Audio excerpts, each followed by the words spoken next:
Yes, I think I guess even one part in your book on the West where you say, some of my friends in other countries might wonder why I'm giving advice to America on how to become stronger, but I genuinely, want all of the countries in the world to reach their potential, and you come as a friend, and you say this over and over in the book. You go, I'm not criticizing. I'm not here to just list the flaws and follies of the United States. I'm pointing out ways in which this country is hurting itself. Yeah. So my goal is to help the United States become stronger and more effective. Yeah. But I want to talk a little bit more about the United Nations. Because the U.S. relationship with the United Nations is a little strange. I mean, you say that in your time there, just looking at your memoir here, one constant was U.S.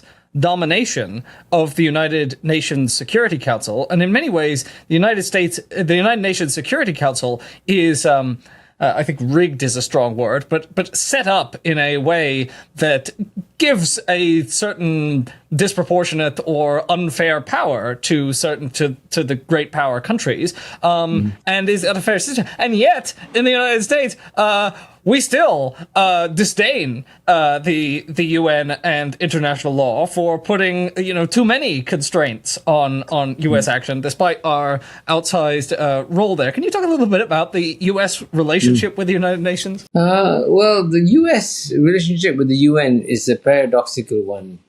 I mean, the Americans always complain that the UN is constraining them. The reality is that the 5 permanent members of the UN Security Council, United States, Russia, China, UK, and France, they are essentially 5 dictators. What do I mean when they say 5 dictators? They cannot be removed. If you had an election in the UN General Assembly to say that we would like to remove, let's say, France as a permanent member, France has the right to veto the resolution.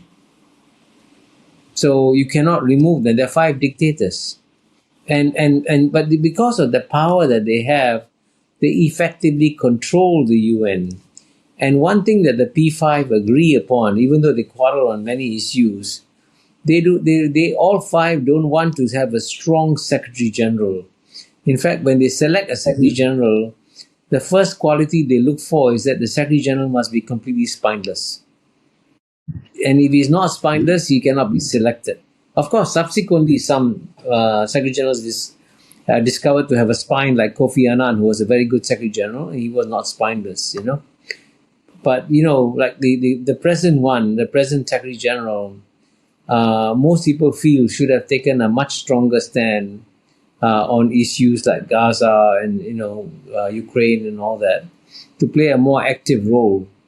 But he's been very passive, and that's not necessarily a good thing, So I think I've argued that the 5 permanent members should realize that it is now in their interest to see a more effective United Nations.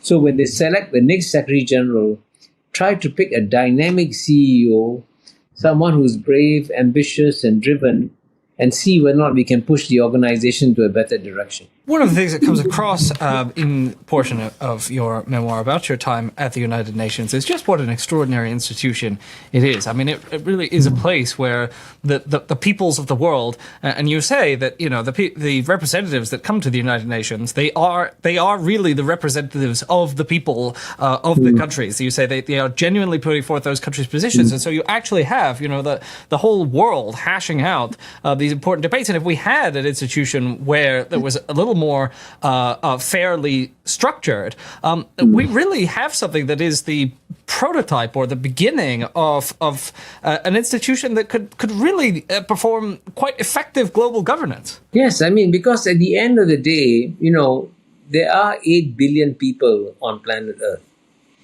And if you're going to have any kind of global government or global cooperation, you have to involve all 8 billion people in the world. And the only place where the 8 billion people of the world are represented is in the United Nations. And I use a simple boat analogy to explain why we need to cooperate more. In the past, when you have 8 billion people living in 193 separate countries, it was as though they were living on separate boats. They were separated from each other. And indeed, if one boat caught COVID, another boat wouldn't catch COVID. We're on different boats. But the world has effectively shrunk. There's no question whatsoever. We live in a small interdependent world. And so the 8 billion people no longer live in 193 separate boats. The 8 billion people now live in 193 separate cabins on the same boat. And that's why when one cabin got COVID, all 193 cabins got COVID. COVID was a signal that we are on the same boat. So if you're on the same boat, there's no point trying to protect your cabin if the boat is sinking. So therefore, that's the reason why we must step out of our cabins. We must protect our cabins, and you must also protect the global boat as a whole. And that's why you need the United Nations. And that's why you need to develop, in the West especially, leaders who can speak out intelligently and thoughtfully on why some of the global challenges we face, whether it's climate change, whether it's pandemics, whether it's global financial crisis, they can only be solved if all of us come together to solve this problem. And this is a time where the United States of America, instead of moving towards more unilateralism, should be moving towards more multilateralism for the national interest of the United States, to serve the interests of the United States.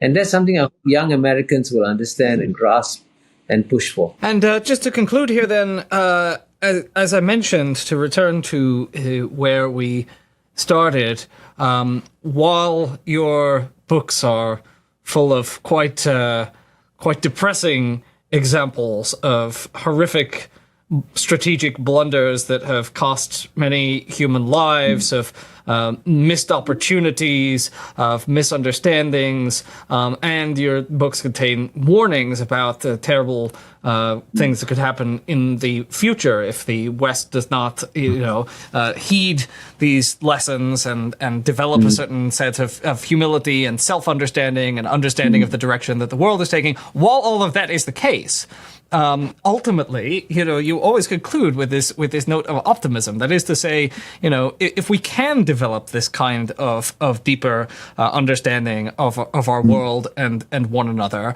there really is no limit to the human potential, and we could build quite a remarkable future. You yourself, grew up in deep poverty in Singapore. Your story, your story living the Asian century is an incredible story of not just the change in your own circumstances, but the change that you outlined at the beginning in the Asian countries generally. I mean, you saw that happen. You saw really wondrous transformations, and there's no reason we couldn't have more of that in the future. Yeah, I actually believe I'm still very much optimistic for the future, because I think we have now developed the capabilities to improve the human condition dramatically. So less and less people are starving, maybe except in Gaza. Less and less people are dying, and in conflicts even. So we are moving towards a better human condition, and we can possibly create a much more peaceful and prosperous world than the one we have. We have the resources, we have the means, and we have the intellect to do that. But what is holding us back is that our minds are still set in the 19th and 20th century, especially in geopolitics. And we are focused on zero-sum games about, am I number one or are you number one? And frankly, it doesn't matter if you have the biggest cabin on the boat if the boat is sinking. It's meaningless to say I should have the number one cabin. But what's more important is to save the boat as a whole and create a better planet for everybody. And I think it can be done. But to achieve this, the West has got to go through a major mental reboot, because the West doesn't understand how to deal with people of different cultures and different civilizations, because they do think differently, they do act differently, and you have to understand how they think and feel if you want to work with them. And that's what a lot of my writings try to do, to point out that, hey, the rest of the world, they may think very differently from you, but they're also very more than willing to work with you if you treat them with some respect and you approach them with some humility.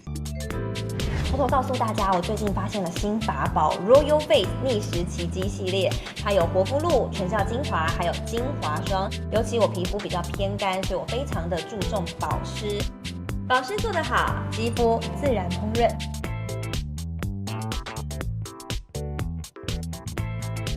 提亮肤色更年轻，抚平皱纹超有感，而且气色变好。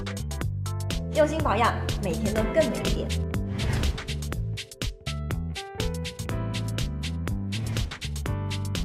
美吧。